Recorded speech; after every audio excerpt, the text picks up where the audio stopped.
magacaygu waa Axlaam Maxamed Diiriye. waxaan halkan idinkula wadaagayaa taariikhda halgamayaashii xornimo-doonka Soomaaliyeed. dhammaan halgamadu waxay ahaayeen kuwa isku ujeeda ah, inkastoo waqtiga iyo xaaladda halgamayaashu wajahnaayeen ay kala duwanaayeen, balse nasiib wanaag waxaa halgankii ku guuleystay ururka SYL inuu xornimo gaarsiiyo dalka 1 Luulyo 1960 iyo israacii labada gobol ee Jamhuuriyadda Soomaaliya. hadba waxaa taariikhdaasi idinkugu soo gudbinaynaa siday u kala horeeyaan. aynu ku bilaabno halgankii iyo taariikhdii Imaam Axmed Gurey. Imaam Axmed Ibraahim Gurey waxa uu ku dhashay tuulo ka mid ah gobolada Harar oo la yiraahdo Hoobato sanadkii markuu ahaa 1488. Imaam Axmed Gurey wuxuu yaraantiisa ku soo barbaaray magaalada Harar. intuu joogay magaalada Harar wuxuu galay dugsi Quraan ah, halkaas uu ka bartay Quraanka Kariimka. imaamka muddadii uu joogay magaalada Harar wuxuu ahaa wiil yar, hase yeeshee waxaa la sheegay inuu ahaa wiil firfircoon oo aad uga muuqatay ragnimo iyo geesinimo dheeraad ah. imaamka isagoo aan weli qaangaarin ayuu aabihiisa dhintay. dabadeed waxa ay hooyadiisa u soo qaaday magaalada Zaylac, wuxuuna halkaasi ka sii watay barashada Quraanka iyo diinta Islaamka. inta uu joogay imaamka magaalada Zaylac waxaa ka sii muuqatay ragnimo iyo inuu yahay wiil dadaal badan.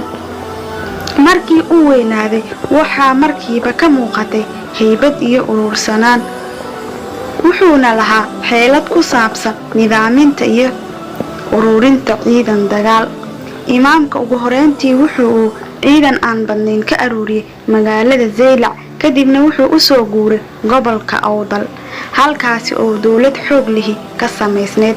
wuxuu sii watay ururinta ciidamada. muddo gaaban kadib wuxuu isu keenay ciidan Soomaaliyeed oo xoog leh. imaamkii markuu ururinayo ciidamada waxaa la socday in boqorka Xabashida heshiis la galay si boqorka Boortaqiiska gacanta uga siiyo boqorka Xabashida sidii loo baabi'in lahaa dadyowga Islaamka ee Geeska Afrika degan. sidaa darteed wuxuu dhinaca kale kaalmo weydiistay dawladii Islaamka ahayd ee Turkiga.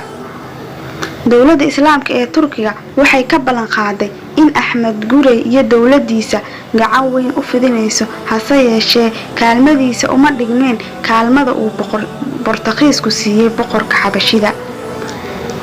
Axmed Gurey dagaaladiisii kuwii ugu horeeyay wuxuu bilaabay 1521, hase yeeshee muddo 7 sano ah dagaalada Axmed Gurey iyo Xabashida dhexmaray ma ahayn kuwo waaweyn.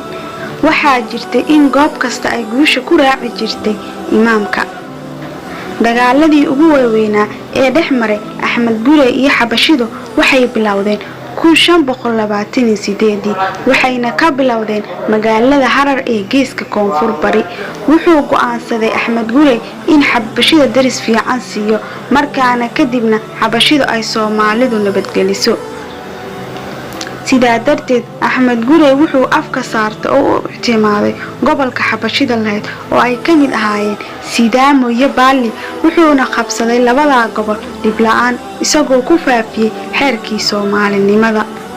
ciidamadii Axmed Gurey waxay bilaabeen ciidanka Xabashida marka ay qabsadeen labada gobol ee ugu weynaa uguna caansanaa dalka boqortooyada Xabashida ee ahaa Showa iyo Goojaam.